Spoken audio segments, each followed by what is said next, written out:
Alors, lèvons-nous pour lire la parole de Dieu. Nous prenons dans Matthieu chapitre 12. Matthieu chapitre 12. Versets 33 à 35. Et puis nous allons prendre 1 Jean chapitre 4, verset 4. Ça sera juste une toute petite exhortation. Normalement, qui ne devait pas durer plus de 30 minutes. Nous pouvons lire. Où dites que l'arbre est mauvais et l'arbre est bon et son fruit est bon. Ou dites que l'arbre est mauvais et son fruit est mauvais. Car on connaît l'arbre par les fruits. Race de vipères. Comment pourriez-vous dire de bonnes choses? Méchant comme vous l'êtes, car c'est de l'abondance du cœur que la bouche parle. L'homme est bon tire de bonnes choses de son bon trésor, et l'homme méchant tire les mauvaises choses de son mauvais trésor. Nous allons lire encore 1 Jean chapitre 4, verset 4. 1 Jean chapitre 4, verset 4. Vous petits enfants, 1 Jean chapitre 4, verset 4. Vous petits enfants, vous êtes des dieux et vous les avez vaincus, parce que celui qui est en vous est plus grand que celui qui est dans le monde. Fermons les yeux et prions. Dans nos Pères Célestes, dans l'interprétation bien plus, Seigneur, de la vie qui est dans ta parole. Écarte-les du chemin, Seigneur, et parle à tes enfants. Moi l'interprète, bénis toute l'assemblée, tous ceux qui vont nous suivre même sur les réseaux sociaux et partout, en écoutant qui sont aussi bénis, Seigneur, et que ton onction nous accompagne. Démons de distraction, voyage de pensée, somnolence et sommeil, au nom de Jésus-Christ, sortez du milieu de nous, allez dans les arides, que les enfants de Dieu écoutent la parole, qu'ils reçoivent la vie venant de Dieu. Seigneur, merci parce que tu l'as fait.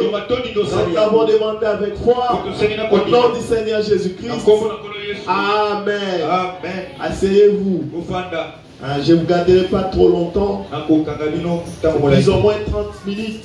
30 minutes, plus ou moins 30 minutes. Alors c'est toujours dans la suite de ce qu'on a eu au mois de mai. Les réveils que l'on a eu à avoir ici. Les gens ont roulé par terre. Les autres ont cassé des chaises. Tout ça c'est bien, nous aimons ça. C'est la preuve que Dieu est là. Parce que si vous allez à la maternité, vous allez entendre les femmes en train de pousser des cris. Parce que la vie vient des cris. Il faut que quelqu'un soit mort pour qu'il n'y ait pas de mouvement et quoi que ce soit. Mais si tu as la vie en bonne et due force, tu vas avoir des bruits avant que la vie ne vienne. C'est aussi l'une des preuves que quelque chose t'a visité. Le Saint-Esprit c'est comme le courant. Vous ne le voyez pas. Vous ne le verrez jamais. Et vous pouvez le constater par ses caractéristiques. Si vous entendez le son sortir, vous savez que le courant est là. Vous voyez la lumière s'allumer. Vous voyez que le courant est là. Mais ce n'est pas ça le courant. Oh, baptême du Saint-Esprit sans sensation. Oui, c'est un mystère, c'est la vérité. Mais ça doit s'accompagner d'une vie.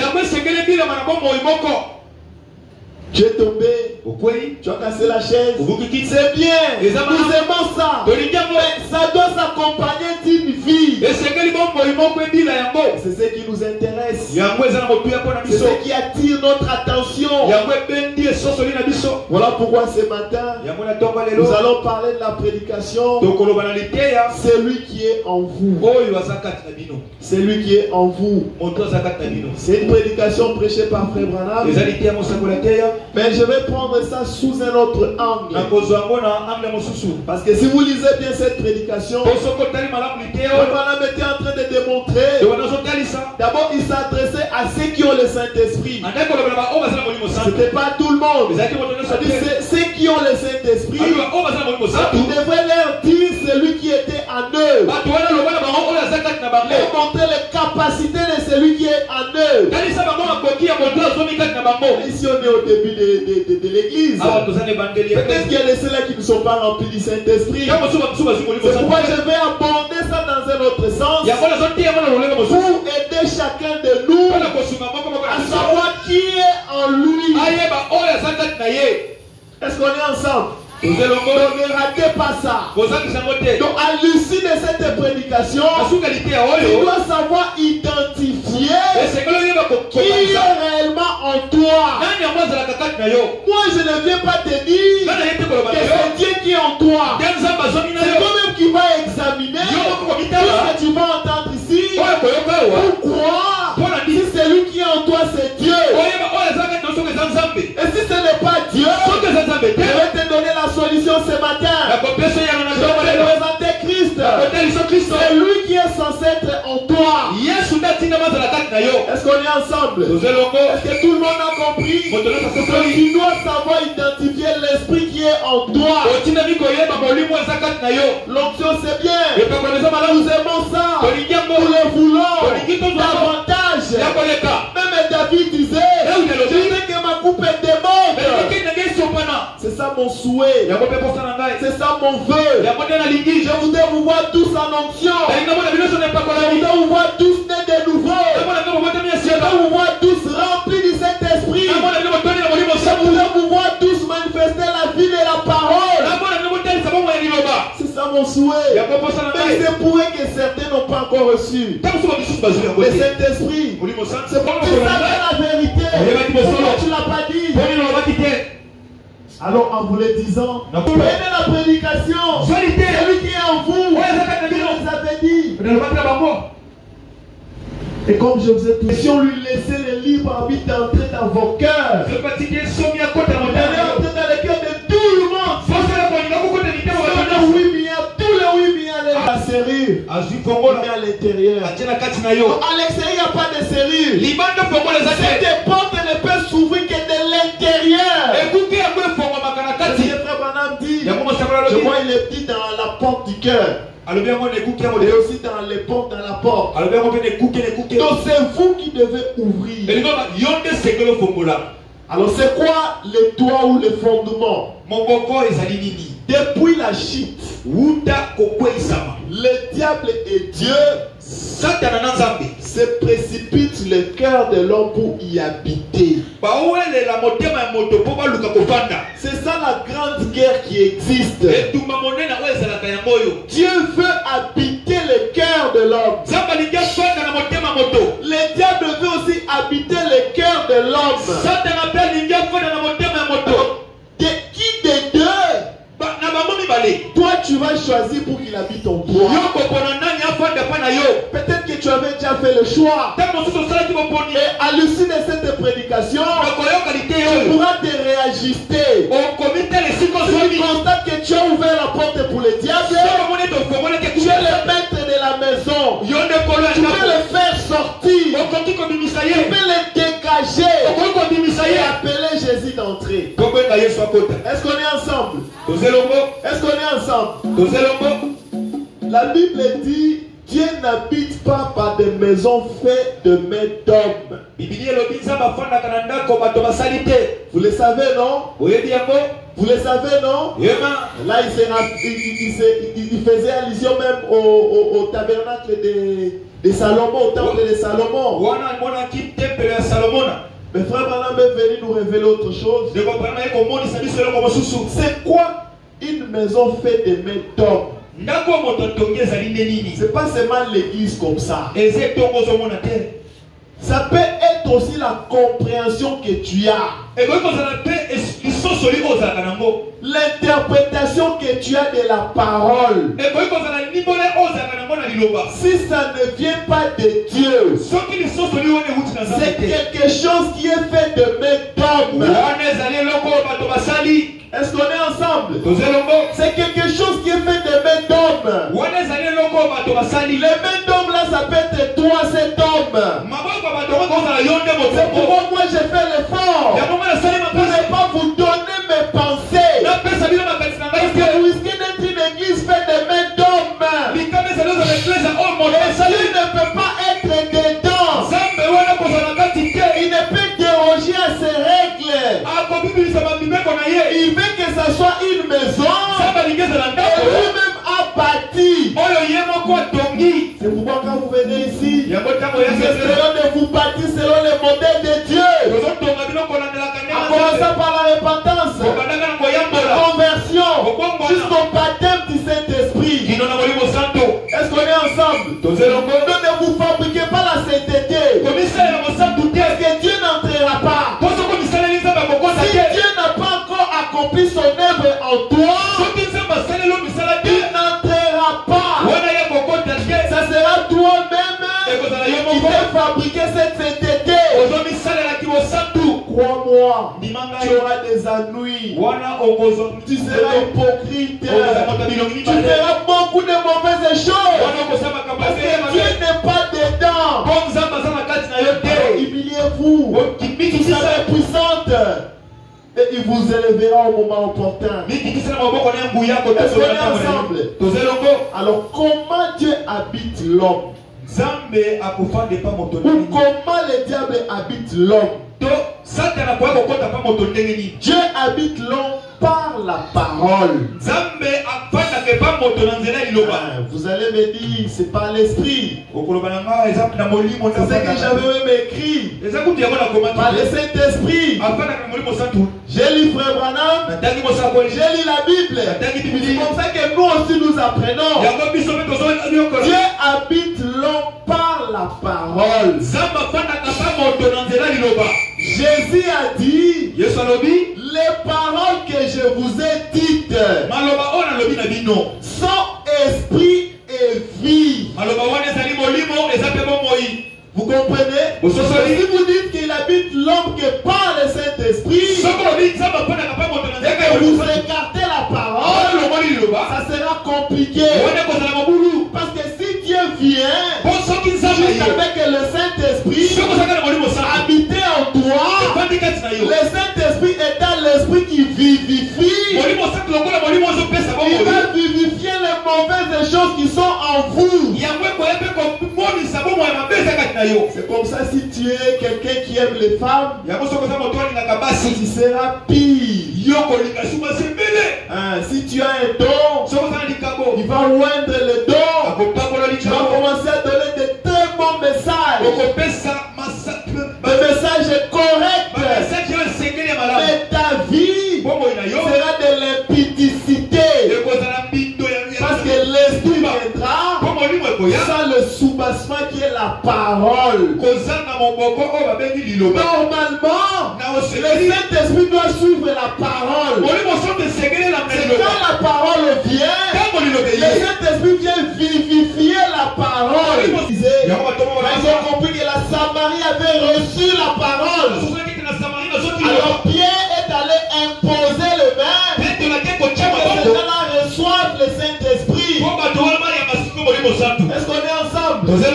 Dieu habite les humains par la parole. Et la parole ointe, elle est vie et esprit.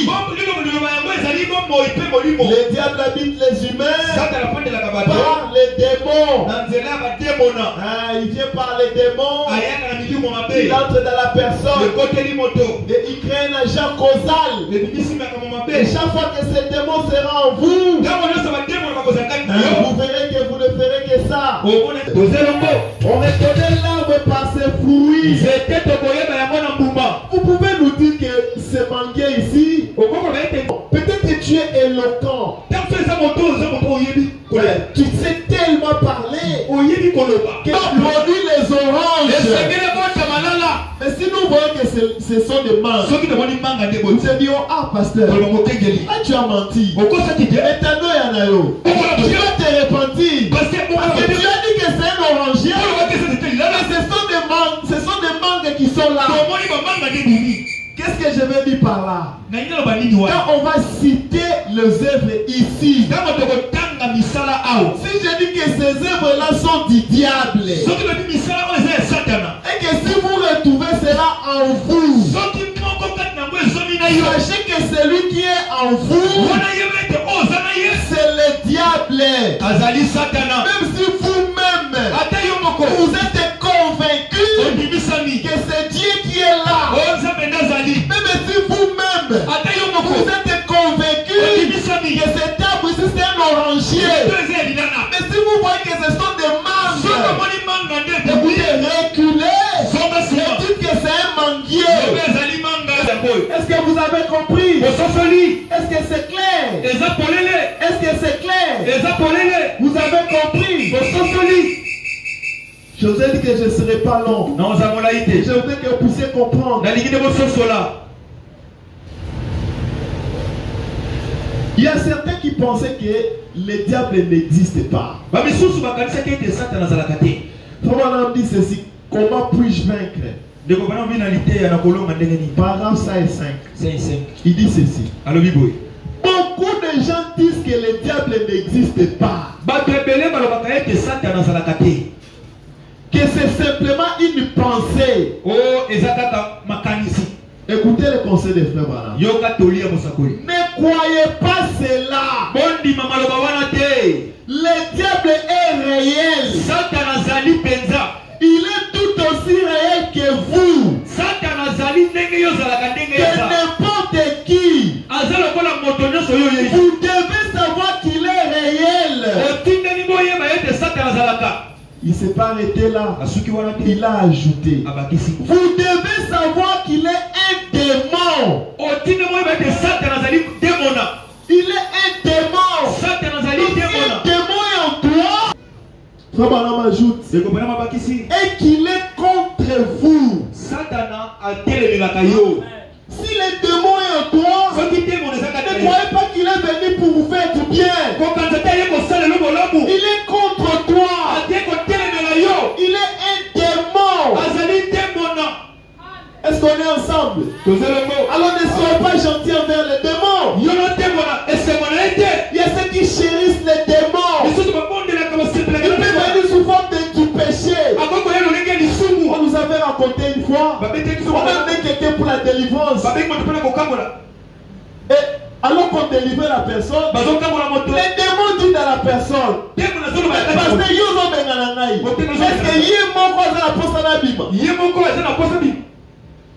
on nous appelle ça pasteur Moussala Pam. Et vous savez ce que le pasteur a fait? Il a arrêté de prier. Il a dit: des mois à chéri naïe. Avant il était. Vous venez nous donner du travail pour moi. Donc vous devez savoir que le démon est contre vous. Il est là pour vous détruire. Il est là pour dérober. Alors pourquoi le chérir? Pourquoi le chérir? Il dit ceci: et alors pour vaincre, vous devez savoir que le Dieu qui est en vous est plus grand que la puissance, que sa puissance. Que